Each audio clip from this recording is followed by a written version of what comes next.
에게 나시고 본디오 빌라도에게 고난을 받으사 십자가에 못 박혀 죽으시고 장사한 지 사흘 만에 죽은 자 가운데서 다시 살아나시며 하늘에 오르사 전능하신 하나님 우편에 앉아 계시다가 죄로서 산 자와 죽은 자를 심판하러 오시리라. 성령을 믿사오며 거룩한 공회와 성도가 서로 교통하는 것과 죄를 사하여 주시는 것과 몸이 다시 사는 것과 영원히 사는 것을 믿사옵나이다. 아멘. 김옥경 권사님 대표기도 하시겠습니다.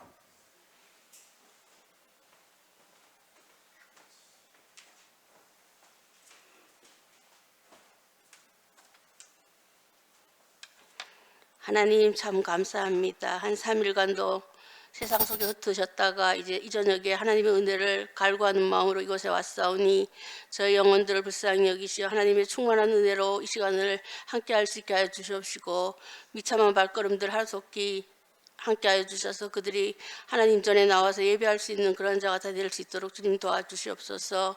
하나님 아버지, 저희들은 부족하고 연약합니다. 늘 항상 주님과 벗어넘겨 살게 하시고 주님 말씀을 따라 오직 성경 중심, 성령 중심으로 살아가게 하시고 남을 나보다 낫게 여기게 하여 주시옵시고 피차간에 서로 용납할 수 있게 하시고 내가 너희를 사랑한 것 같이 너희도 서로 사랑할 수 있는 그런 마음을 허락하셔서 피차간에 모든 것을 협력하여 선을 이룰 수 있는 저희들이 다 되어질 수 있도록 주님 은총 베풀어 주시옵소서. 하나님 아버지, 특별히 이제 대통령 선거를 앞두고 있습니다. 저희들이 하나님께서 합한 자가 대통령으로 선출되게 하여 주시옵시고 저희들이 잘 알아서 이 나라의 진정한 사람이 누구인지를 바로 알고 저희들이 이 나라의 장래를 생각하는 마음으로 저희들이 선거에 임할 수 있게 하여 주시옵고 기도하는 자세로 저희들이 하나님의 나라가 합한 자로 살아갈 수 있기를 간절히 소원합니다. 아버지, 부족하고 연약한 저희들을 이 시간에 불러주셨사오니 주님의 은혜로 함께하여 주시옵고 마음관리, 건강관리, 시간관리 예수님이 주신 모든 능력 안에서 해결할 수 있는 저희들이 되어져서 세상에서 빛의 역할을 감당하는 저희들이 다 되어줄 수 있도록 주님 은총 베풀어 주시옵소서. 하나님 아버지, 특별히 우리 목사님 단위에 세우셨습니다. 어디에 가든지 건강으로 지켜주시고 영육으로 강건하게 하여 주셔서 말씀을 저희들에게 전하실 때에 저희들이 은혜로 받아들여서 세상을 살아가는 데 힘이 되고 보탬이 되어질 수 있는 말씀이 되어질 수 있도록 우리 목사님 늘 항상 붙들어 주시고 그의 자녀들 위해도 함께 하시고 모든 가정이 평안하여질 수 있도록 주님 은총 베풀어 주시옵소서. 하나님 아버지, 특별히 이 세대는 말세 지마를 당하여서 정말 가족들을 위해서 기도할 수 있는 저희들이 되게 하시고 믿지 아니하는 저희 형제들과 가족들과 모든 사람들을 위해서 중보 기도할 수 있는 저희들이 되어져서 세상에서 진정 기도의 용사로서의 사명을 감당할 수 있는 저희들이 다 되어질 수 있도록 주님 은총 베풀어 주시옵소서. 하나님 아버지, 특별히 저희 교회를 위해서 기도합니다. 예수사랑교회를 이곳에서 세워주셨사오니 하나님의 큰 뜻이 있은 줄로 압니다. 그 뜻을 저희들이 받들어서 하나님의 작은 성회를 모일 수 있게 하여 주시옵시고 늘 항상 주님만을 위해서 기도하고 애쓰고 말씀 중심으로 살아갈 수 있기를 간절히 소원합니다. 또한 우리 성도들 가운데 빛도 없이 이름도 없이 하나님을 섬기는 그러한 축복의 통로가 되어지는 저희 모든 권사님들과 성도들을 축복하셔서 그들이 하나님 나라에 꼭 쓰임받을 수 있는 그들이 되어졌을 때 모든 것을 주님께 맡기고 의지하였을 때에 복의 근원이 되게 하시고 축복의 통로가 되어질 수 있도록 주님 그들을 인도하여 주시고 늘 항상 주님께서 함께하여 주실 줄 믿습니다. 아버지, 모든 것을 주님의 의탁드리오며 예수님의 이름으로 기도 올려옵나이다.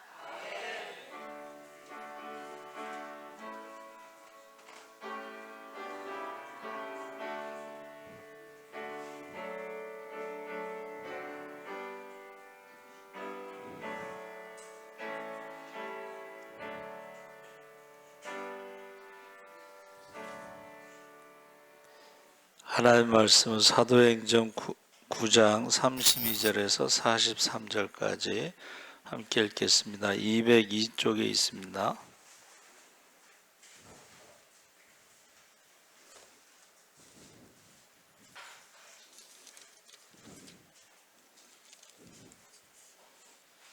(32절에서) 43절까지 우리 천천히 함께 읽겠습니다. 그때에 베드로가 사방으로 두루 다니다가 루다에 사는 성도들에게도 내려갔더니 거기서 애니아라 하는 사람을 만나매 그는 중풍병으로 침상 위에 누운 지 8해라. 베드로가 이르되 애니야야 예수 그리스도께서 너를 낫게 하시니 일어나 내 자리를 정돈하라 한데 곧 일어나니 루다와 사론에 사는 사람들이 다 그를 보고 주께로 돌아오니라. 요바에 다비드라 하는 여제자가 있으니 그 이름을 번역하면 도르가라. 선행과 구제하는 일이 심히 많더니 그때 병들어 죽음에 시체를 씻어 다락에 누이니라. 루다가 요바에서 가까운지라 제자들이 베드로가 거기 있음을 듣고 두 사람을 보내어 지체 말고 와 달라고 간청하여 베드로가 일어나 그들과 함께 가서 이르매 그들이 데리고 다락방에 올라가니 모든 과부가 베드로 곁에 서서 울며 도로가가 그들과 함께 있을 때에 지은 속옷과 겉옷을 다 내보이거늘 베드로가 사람을 다 내보내고 무릎을 꿇고 기도하고 돌이켜 시체를 향하여 이르되 다비다야 일어나라 하니 그가 눈을 떠 베드로를 보고 일어나 앉는지라. 베드로가 손을 내밀어 일으키고 성도들과 과부들을 불러들여 그가 살아난 것을 보이니 온 요파 사람이 알고 많은 사람이 주를 믿더라. 베드로가 요파에 여러 날 있어 시몬이라 하는 무드장이의 집에서 머무니라. 아멘. 할렐루야. 잘 오셨습니다. 오늘 말씀의 제목을 베드로의 사역 그랬는데 원래는 제목을 사방으로 잡았어요. 베드로가 사도행전의 1장에서 몇 장까지인가 12장까지 베드로를 중심으로 기록이 되어 있고 이제 13장부터는 바울을 중심으로 기록이 되어 있습니다. 근데 이 오순절 성령 강림으로 베드로 중심으로 주님이 행하신 일을 행하고 더 큰 일도 행하셨죠. 근데 왜 사방으로 이렇게 다녔을까? 제가 생각해 봤는데 우리가 신앙생활 할 때요, 그 베드로처럼 전도 중심으로 신앙생활을 해야 되겠다. 그러니까 목회를 저희가 이제 졸업할 때가 되면은 이제 어느 교회로 갈 것인가. 지금이나 그때나 똑같이 머리 좋은 애들은 큰 교회 가려고 그래요. 나는 왜 큰 교회 가려고 했는지 몰랐어. 기도를 했더니 하나님이 작은 교회 가서 십자가를 지라고 해서 난 그게 뭔지도 몰랐는데 큰 교회 가려고 하는 애들이 있더라고. 근데 큰 교회에서 목회를 시작하는 애들은 조금 있으면은 이제 또 이렇게 큰 교회 담임도 되고 뭐 하여튼간 그런 게 있더라고요. 근데 제가 이제 한 번은 우리 동기 중에 학교 다닐 때 공부를 못한 것 같은데 하여튼간 큰 교회 목사님 딸하고 결혼하더니 큰 교회만 다니더라고 걔는. 그래서 내가 이제 좀 부러운 듯이 그랬는데 우리 친구 하나가 딱 뭐라 그러냐면 그게 좋으냐 딱 그러더라고. 제가 한 방 맞았어요. 그러니까 세상 기준으로 보면은 부러울 만한데 그게 좋으냐 딱 그 얘기를 하는데 그 친구가 좀 달라 보이더라고. 그리고 이제 저는 하나님께 기도하고 응답받은 대로 작은 교회만 다니고 십자가만 지면서 목회를 했는데 지금 생각하면은 하나님이 함께 하셨다는 게 너무 좋아요. 할렐루야. 부족함이 없었습니다. 그래서 지금 베드로가 12장까지 그리고 13장서부터는 이제 바울 이야기가 나오는데 지금 13장 거기에 뭐가 있냐면 이제 바울의 그 회심 다메섹 이야기가 나오죠. 그리고 고향 다소에 내려가서 그때 바울이 이제 다메섹에서 회심하고 고향에 돌아갔을 그때에 이제 베드로가 이제 여기 지금 온 거예요. 우리가 읽은 말씀에. 그래서 우리가 목회도 이렇게 해야 된다. 큰 교회만 가려고 막 이렇게 하지 말고 전도 중심으로 사방으로 두루 다니다가 루다에 있는 성도들에게로 내려갔더니 그때에 바울이 회심하고 복음을 전하다가 이제 그 고향에 가 있을 때인데 루다에 갔는데 중풍병이 걸린 애니아를 이제 고쳐주는 사건이 있었습니다. 근데 그 33절에 거기서 애니아라는 사람을 만남에 그는 중풍병으로 침상 위에 누운 지 8해라. 여러분 그 중풍병이라는 게요, 동양의학에서는 병 중에 왕이다 그러는 거예요. 왜 그러냐면 이거는 기본이 10년이고 길면 20년까지도 가는데 중풍병자가 죽으면 줄초상이 난다. 20년 동안 중풍병자를 돌본 사람도 같이 죽는다는 뜻이에요. 굉장히 무서운 거예요, 이건. 반신불수라고 하는 것이. 그래서 제가 여기 온 지가 이제 18년 됐는데 18년 전에 제가 전도했던 사람이 그때는 젊었죠. 검은 머리였는데 이렇게 반신불수로 젊은 사람인데 이러고 다녔어요. 그래서 지금은 이제 시간이 흘러서 이제 머리가 하얗게 됐어. 근데 좀 더 많이 불편한 몸으로 지금도 돌아다니고 있더라고. 그래서 그 분이 불광동 성결교회 목사님 아들하고 친구인데 저보다 이제 여기 먼저 왔기 때문에 너무 잘 알더라고. 그 내용을 잘 알아. 그래서 이제 전도 나가서 지금도 보는데 그 사람은 자기가 얘기한 거예요. 다 젊었을 때에 여자들 한 20명 데리고 그렇게 장사하다가 몸이 그렇게 망가졌다. 이제 그 얘기를 하더라고요. 자, 그래서 여러분 제가 부목사로 있을 때도 목사님이 어디 신방을 가시는 데가 있어. 중풍병으로 누워 있는데 이렇게 가난한 집에 이렇게 신방을 가실까 했더니 그 집이 코리아나 화장품 부회장 집이야. 부잣집이야.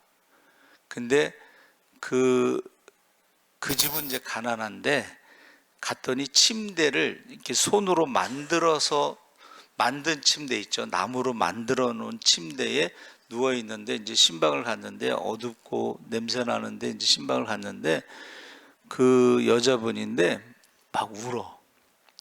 고쳐달라고 울어. 그래서 나중에 이제 장례식 끝났는데 그 코리아나 화장품 부회장이 헌금을 600만 원인가 얼마를 했어요. 그 당시 그 지금 체리가 그때 애기였을 때니까 24, 5년 전 얘기죠. 그때 그러고 나서 나중에 그 조카인가 누가 기부금 영수증을 해달라고 온 거야. 저도 그때 처음 알았어요, 그런 거를. 그래서 목사님이 그 집을 이렇게 신방을 하는 걸 보고 그래서 그랬나 보다 이제 그런 생각을 했어요. 그때 이제 장례식에 부회장 집에 초상이 나니까 회장이 왔는데 코리아나 회장은 키가 작은데 체격이 좋아요. 그러면서 그 관에다가 이제 성경책을 넣어야 되냐 물어보더라고. 또 성경책을 이렇게 넣어달라고 하는 사람도 있나 봐요. 예. 그래서 이 중풍병이라는 게 참 무서운 병입니다. 근데 그 애니아라는 사람에 대해서 아무런 기록이 없어. 그냥 8년 됐다는 것만 하고 베드로가 그를 고쳤다는 거예요. 그렇죠? 그 고칠 때 뭐라 그랬어요?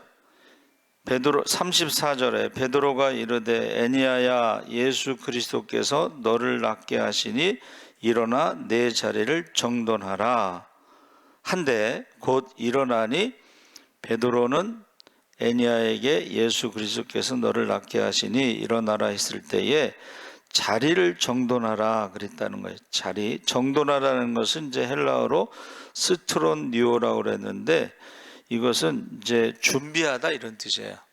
이제는 병에서 일어나니까 새로운 삶을 이렇게 준비하라는 거야.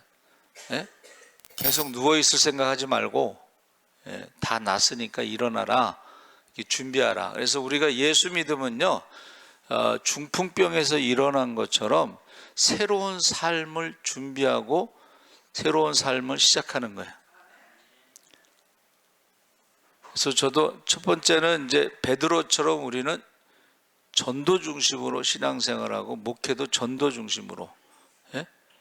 그래서 그 전에는 제가 이해를 좀 못한 것들이 있었는데 그 전에는 아연 성결교회가 제일 컸습니다. 아연 성결교회, 신촌 성결교회, 신촌 성결교회가 컸나 봐. 근데 50대 초반에 총회장을 한 사람이 거기서 총회장을 하고 나면요 사람들이 설교를 안 시키고 축도를 시켜. 근데 목사는 설교를 해야 되는데 맨날 50대 초반의 젊은 사람인데 맨날 가서 축도만 하니까는 이게 목회가 좀 그런가 봐. 그러면 우리 같으면 그 신촌 성결교회 그 큰 교회를 사임하겠어요? 근데 옛날 목사님들은 사임했다는 거야. 내가 무슨 축도하려고 목회하는 것도 아닌데 그러면서 사임을 하고 이제 미국을 가는데 기도를 했다는 거예요. 그랬더니 하나님이 야, 한국에 계신 하나님은 미국에 안 계시냐? 그래가지고 사임하고 오라는 데도 없는데 간 거예요. 미국을 가셨는데 주일날 이제 어디 가서 예배를 드려야 되잖아요. 근데 그때만 해도 이제 미국의 작은 교회는 목사님이 안 계신 데가 많았나 봐. 이제 갔더니 목사님이 안 계셔서 설교를 그 미국 교회에서 이러더래. 오늘만 설교하시라고 청빙하는 게 아니고. 근데 총회장 하셨던 분이니까 설교를 얼마나 잘하겠어. 에? 그러니까 설교를 딱 듣고 나서 다음 주에도 한 번 더 설교를 해달라고. 그 다음 주에도 한 번 더 설교를 해서 한 달 동안 설교를 부탁하더니 이제 거기 작은 교회 그 담임 목사로 청빙을 받은 거예요. 근데 그 작은 교회를 이제 그쪽에서 제일 큰 교회로 성장을 시켰어, 이 목사님이. 그러니까 옛날 어른들은 보세요. 베드로 같은 능력 있는 사람이라 할지라도 어떻게 해요? 예루살렘 교회에서 왕노릇하고 있는 게 아니고 사방으로 다니면서 전도를 하는데 그 중에 이제 애니아를 만났다. 8년 된 중풍병자가 뭐 돈이 많아서 그에게 가서 뭐 고쳐서 헌금 많이 해라 뭐 그런 것도 아니고 그냥 고쳐준 거예요. 근데 고칠 때 내용이 보세요. 어디서 많이 들어본 것 같은 베드로와 요한이 성전 묘문에 앉아 있을 때의 그 거지를 보고 어떻게 했어요? 은과 금은 내게 없거니와 내게 있는 것으로 내게 주노니 곧 나사렛 예수의 이름으로 일어나 걸으라. 할렐루야. 그때나 지금이나 똑같다는 거예요. 그렇죠? 예수의 이름으로. 예수의 이름으로. 그리고 예수님도 병든 자를 다 고쳤지만 돈 달라고 이렇게 돈 모은 적이 없거든. 그러니까 누가 300데나리온을 헌금하니까는 야, 가난한 사람에게 갖다 줘라 그랬잖아. 그쵸? 그 영화의 한 장면에서 유다가요, 그 돈을 집어 던져. 야, 니네가 좋아하는 예수가 갖다 주란다. 이래. 예수님도 그랬고, 예수님 뭐라고 말씀하셨어요? 한번 따라해보세요. 거저 받았으니 거저 주어라. 그러니까 사실은 부흥회하고 이럴 때 헌금 많이 가져가는 목사들은 성경적이지 않은 거야. 헌금 많이 가져가는 목사들은 나중에 타락하더라고. 전도 갈 때에 돈주머니 가져가지 마라 그랬잖아요. 그렇죠? 그래서 그것을 예수전도단에서 뭐라 그러냐면 페이스 미션이라고 그랬지. 예? 돈을 가져가지 않습니다. 예수전도단에서 DTS 뭐 훈련할 때 마지막이 거짓 순례를 하는 거야. 돈을 안 갖고 그냥 가서 기도하고 어디 잠잘 때 기도하고 먹을 거 기도하고 그렇게 하면서 마지막 훈련이에요, 그게. 예? 자, 그래서 저와 여러분이 신앙생활 할 때 저는요, 제가 생각할 때 우리가 베드로처럼, 예? 베드로처럼 우리가 전도 중심으로 신앙생활을 했으면 좋겠다. 그리고 애니아 같은 사람이 있을 때는 어떻게 해요? 묻지도 않고 따지지도 않고 그냥 기도해서 고쳤으면 좋겠다. 그래서 오늘 제가 예배 전에 그 박순천 권사 남편에 대해서 이제 전화로 물어봤어요. 어떻게 알게 됐냐 그랬더니 여기 종로약국 뒤에 연세 무슨 내과에서 건강검진을 받는데 거기서 발견이 됐대요. 식도암. 그래가지고 이제 다음 주 화요일 날 세브란스에서 이제 그것을 어떻게 치료할 거를 상담한다. 이제 그렇게 이야기하더라고요. 그런데 그 사람이 술을 많이 먹었나 봐. 술. 근데 우리 이제 주희 형제도 대신방 이제 제가 약속하려고 그랬더니 매일 병원에 가. 시간이 없어. 그런데 금요일 날 오전만 시간이 있고 오후에도 병원을 간대. 그래서 금요일 날 오전에 신방 약속을 했는데 3kg가 늘었다고 그래요. 왜 늘었나 했더니 술, 담배 딱 끊고 잘 먹으니까 3kg가 늘었어, 몸무게가. 그리고 자기가 매일 병원에 가는데 자기가 운전해서 오는 거 아니야, 그렇죠? 건강이 좋아졌다는 거야. 근데 이 술, 담배, 이 술이요. 술이 여러분 그 술을 많이 먹는 사람이 폐에 구멍이 난 폐기종, 폐흉 뭐 이래서 그런 게 있나 봐요. 그래서 우리가 사람이 죽을 때요, 암으로 죽는 게 아니라 폐에 문제가 생겨서 죽는다. 폐암. 우리 여기 수자인 아파트에 그 장로님이 계셨는데 폐암이라고 그래요. 우리는 이제 폐암이니까 장로님 괜찮으세요? 폐암 맨날 물어보는데 폐암은 아무것도 아니에요. 폐렴이 문제라는 거야. 그 장로님이 폐암으로 죽은 게 아니고 폐렴으로 죽었어요. 이게 무슨 말이냐면 우리가 모태에 있을 때 폐가 깨끗하다는 거야. 어머니 뱃속에 있을 때는. 근데 태어나자마자 폐가 까만색으로 변한다는 거야. 숨 쉬면서 먼지 뭐 나쁜 거 이런 것들이 금방 폐가 색깔이 변한다는 거야. 그래서 지금 술 많이 먹다가 이제 식도암으로 죽은 사람들 몇 명이 있었고, 술 많이 먹다 폐에 구멍 난 사람도 있었고, 폐흉인가 뭐 폐기종인가 그래서. 그리고 이 식도암으로 죽을 때 대개는 밥을 못 먹고 죽어요. 그렇죠? 근데 이제 우리 주희 형제 같은 경우는 아주 특별한 경우야. 희귀암인데 먹는 데가 열려 있어. 그래서 3kg 찐 거예요. 그리고 술 담배 끊으면서 좋아진 거예요. 혹시 아직도 술 담배 하는 사람 있으면 암보험을 꼭 들으라고 그래야 돼. 거의 100%야. 왜? 암센터 있잖아요. 암센터 의사들은요, 담배 피면은요 자격이 없다고 그래. 암센터 의사들은 담배 피는 사람들은 자격이 없다.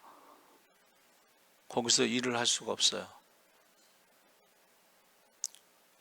그래서 지금 애니아를 볼 때에 그가 무슨 자격이 있어서 고쳐준 것도 아니고 믿음이 있어서 고쳐준 것도 아니고 그 믿음과 자격이나 이런 거 상관없이 베드로가 그에게 예수 그리스도께서 너를 낫게 하시니 일어나 내 자리를 정돈하라 하고 새로운 인생을 살라고 지금 명령하는 거예요.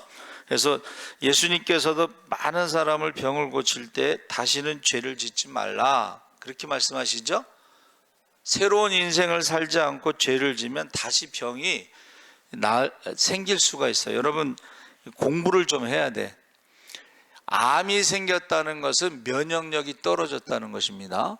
그러면 이 면역력이 떨어진 그 암 환자가 암을 고치더라도 이미 면역력이 떨어진 상태이기 때문에 다른 데서 암이 생길 수도 있다.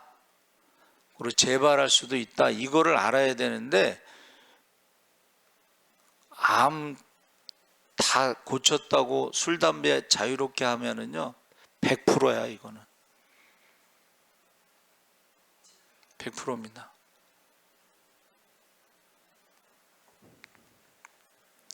그래서 지금 자리를 정돈하라 이것이 다시 말하면 이제는 한번 따라해보세요. 믿음으로 살아라. 한 번 더 기회를 준 거예요. 두 번째 그 베드로가 루다에 가까운 요바에 지금 가는데 이거를 아는 거예요. 요바에 있는 사람들이. 근데 요바에 있는 여제자 다비다가 죽었다고 사람을 보내서 빨리 오라고 그랬어.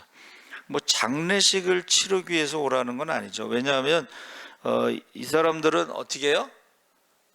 장례식을 3일장을 치르는 게 아니고 바로 그날 해가 떨어지기 전에 장례식을 치르는 거예요. 그렇죠?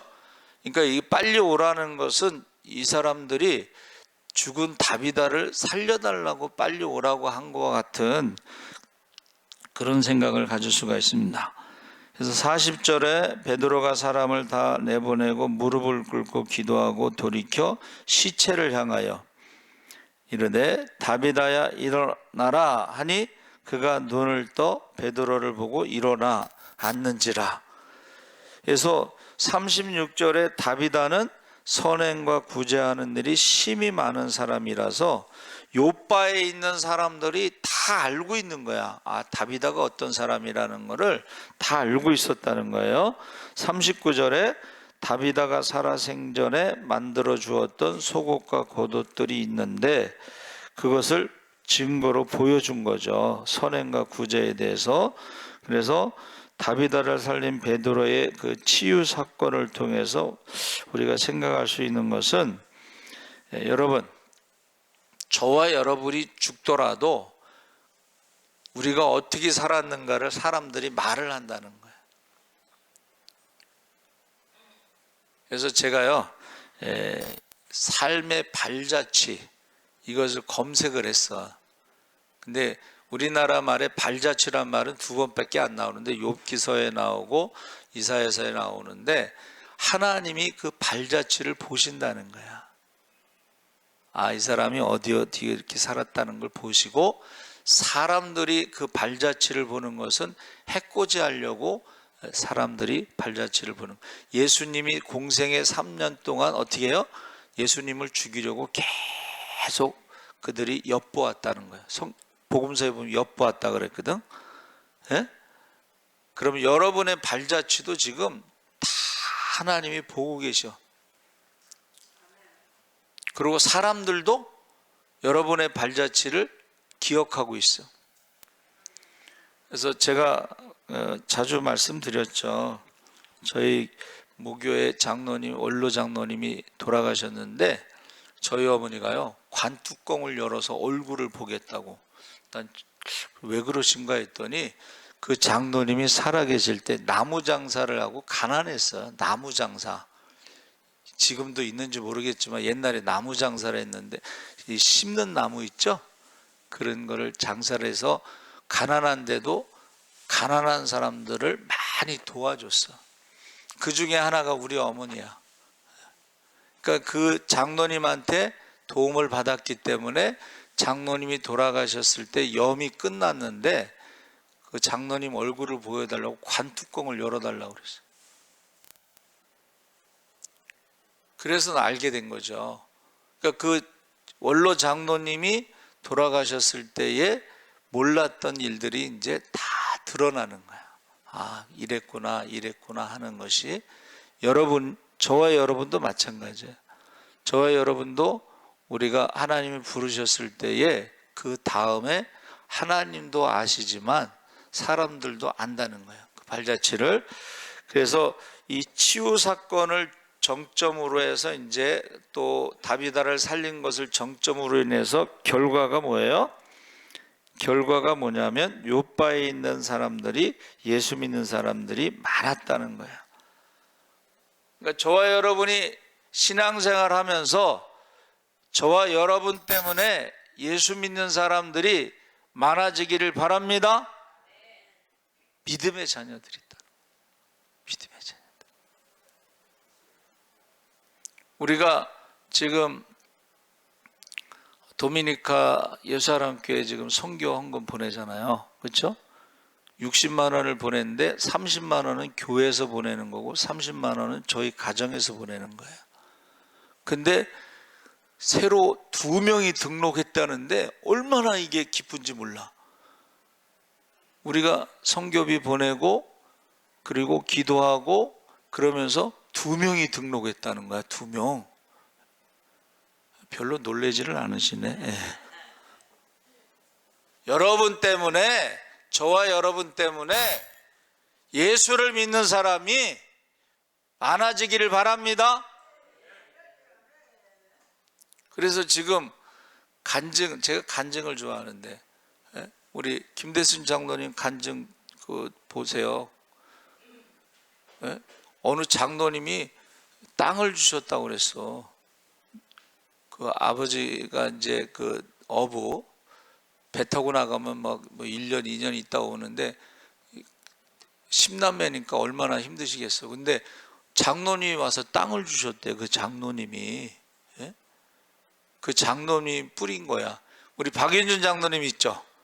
박윤준 장로님도 지금 젊었을 때 어느 청년한테 땅을 줬어. 땅을 몇백 평을 준 거야. 그러니까 그 젊은 사람이 그 땅을 받아가지고 계속 사업을 해서 이제 나이가 됐으니까 사장이 된 거야. 그 사장이 돼서 장로님한테 그 현장을 4개를 준 거예요. 4개. 그러면 돈 버는 11조가 월급쟁이의 4배보다 더 많습니다. 현장 하나가 월급쟁이보다 더 많아. 우리로 말하면 이제 오야지 같은 거니까. 그렇죠? 그럼 그게 이제 어느 시점이냐면 바로 박주창 목사님이 선교사로 파송받고 나서 하늘문을 열어 쌓을 곳이 없도록 부어주는데 그때 4군데 현장이 있는데 일이 많은데 사람을 못 구해가지고 막 그랬어요. 근데 지금 장로님 연세가 86세인가? 85세? 아, 그러면 이인순 권사님이 1살 더 많은가? 연상의 여인이네. 여러분, 그 연세에도 굉장히 건강하셔요. 그리고 하여튼간 그 물질의 축복을 받는데 그 시점이 박주창 선교사님이 선교사로 파송 간 다음부터 그런 일이 있었다는 거예요. 그래서 지금 우리가 에니아라는 사람한테는 기록이 없지만은 다비다에 대한 기록이 있죠. 그리고 결국 그 발자취에 대해서 제가 찾아봤는데 그것이 히브리어로 쉐렛이라고 그래. 그것은 뿌리라는 뜻입니다. 뿌리. 그래서 저와 여러분이 사람이 무엇으로 심든지 그대로 거둔다고 했는데, 많은 선교사님들이 순교의 피 위에 교회가 세워졌어요. 우리나라도 갑자기 100년 동안 이렇게 교회가 막 부흥하고 축복받고 하는 것이 선교사들이 와서 순교도 한 것도 있고, 우리 믿는 사람들 중에서도요, 일제시대 때도 순교자들이 있고 6.25 때 순교자들이 많아요. 그래서 용인에 가면 순교자 기념관이 있는데 보면 명단이 있어요. 교단별로 명단이 있어요.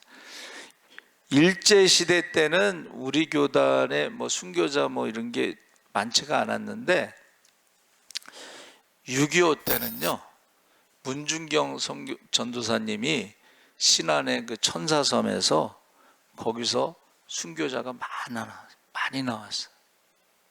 그래서 저희 교단은요, 그쪽 출신들이 우리 교단에 전부 총회장하고 있어요. 그래서 우리가 뭐라 그러냐면 성골, 진골 뭐 이런 표현을 해. 그 순교자가 많이 나온 지역의 사람들이 우리 교단의 총회장으로 쫙 그 계보가, 족보가 있는 거예요. 신천성결교회 부목사들은요, 거기 족보에 올라가 있어. 그래서 송대영 목사가 그 족보에 올라가 있어요. 그 사람들은요, 회비를 냅니다.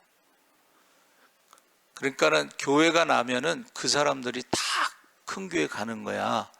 근데 송대영 목사는 섬에 갔잖아. 그래서 그쪽 자기네들 모임에서 뭐라 그러냐면 아픈 발가락이라고 그러는데, 송대영 목사를 아픈 발가락 그들 그룹에서 섬에 가서 목회하는 친구가 없어요. 근데 저는 아버지가 목사님이시 90이 넘은 아버지가 살아계셔, 건강하셔요. 근데 제가 신학교 다닐 때 그 아버지가 성수동 저기 자양동 그쪽에 개척을 하셨어. 그래서 한번 인사하러 간 적이 있어요. 그때는 젊으셨는데 지금 이제 90이 넘으신 거지. 여러분, 저와 여러분이요, 발자취가 있다는 거예요. 그 발자취가 하나님 나라에도 기록이 돼 있고 사람들에도 기억에 남아 있다는 거예요. 그래서 하나님이 부르셨을 때 아유 하고 사람들이 어떻게 말하느냐. 그리고 더 중요한 건 이제 하나님이 어떻게 말씀하시느냐. 한번 따라해 보세요. 착하고 충성된 종.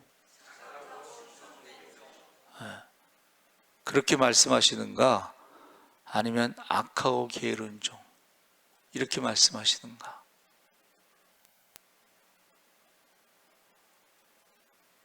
그래서 처음에 말씀드린 대로 어떻게 해요? 베드로처럼 우리가 신앙생활하고 목회를 해야 되겠죠. 전도 중심으로. 옛날 목사님들은 큰 교회라고 해서 붙잡고 있지 않고 그걸 사임하고 갔다니까, 미국으로. 근데 요새는 다 큰 교회 가려고 그러더라고. 하나님 앞에 가서 계산을 하게 될 거예요. 그렇죠? 네. 하나님 앞에 가서. 오늘 전도 나갔는데 어떤 그 학생이, 제가 이제 카세트 메고 이제 전도팀 메고 가는데, 여기 저 연천 초등학교인가 여기? 거기서 나오는 초등학생인데 혀를 차는 거야. 그걸 누구한테 배웠겠어요? 부모에게 배우는 겁니다. 제가 전도 나갔을 때 혀를 차는 그 학생이 도대체 어디로 갈 것인가? 그 생각이 나더라고. 아니, 초등학생이 무슨 혀 차는 거를 어디서 배워가지고 전도하는 걸 보고 혀를 차고 지나가니.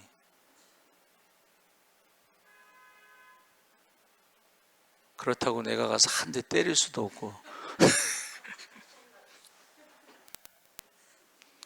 여러분,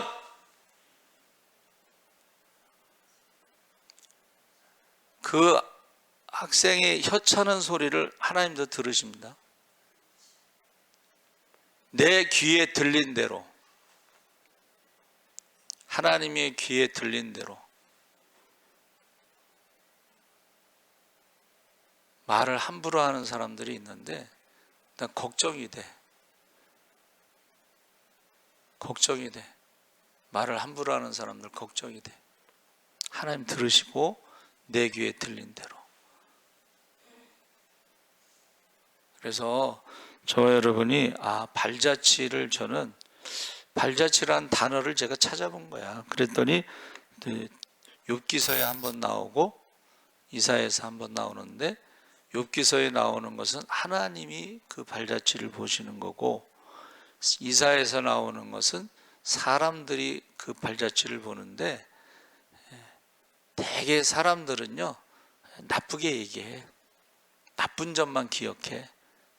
그런데 다비다는 그의 선행과 구제에 대해서 사람들이 말을 하고, 베드로를 불러올 정도면은, 베드로가 누구예요? 지금으로 말하면 우리나라에서 제일 큰 교회, 아니면은 제일 큰 부흥사, 그 정도 되는 거잖아. 그렇죠? 근데 그를 불렀을 때 그가 왔다는 것도 대단한 거야. 다비다에 대해서 알고서 온 거예요. 그리고 지금 죽었잖아. 그런데 거기서 무릎 꿇고 기도하고, 다비다야 일어나라. 베드로가요 오순절 성령 받은 그 이후부터 주님이 행하신 일을 행하고 더 큰 일도 행하셨는데, 시간이 지났어도 그 신앙이 죽지 않았다는 거야. 할렐루야. 그 기도가 죽지 않았다는 거야. 할렐루야. 그러니까 죽은 다비다에게 일어나라고 명령을 할 수가 있는. 저 여러분도 꼭 기도가, 믿음이, 전도가 살아있기를 바랍니다. 그래서 이 시간에도 자녀들의 이름을 부르면서 기도하시기 바랍니다. 주여, 3번 부르짖고 기도하겠습니다. 주여, 주여, 주여. 할렐루야. 살아계신 아버지 하나님, 하나님께서 함께하여 주시옵소서. 아버지 하나님이여, 베드로의 사역을 통해서 우리가 아버지 베드로가 사방으로 다니면서 전도를 했습니다. 복음을 전했습니다. 아픈 자를 고쳤습니다. 죽은 자를 살렸습니다. 오순절의 마가다락방에서 아버지 하나님 베드로가 주님이 행하신 일을 더 큰 일을 행하시고 죽은 자를 살렸어요. 아버지 베드로의 그림자만 닿아도 귀신이 떠나갔습니다. 주여, 아버지 하나님 그가 변함없이 기도가 죽지 않고 믿음이 죽지 않고 아버지와 많은 사람을 살리고서 모든 것이 다 기록에 남아 있습니다. 주여, 우리가 아버지 신앙생활할 때 하나님이 보고 계십니다. 하나님 나라의 생명책에 아버지 하나님의 이름이 기록되어 있습니다. 아버지 우리 행위록책에 기록되어 있습니다.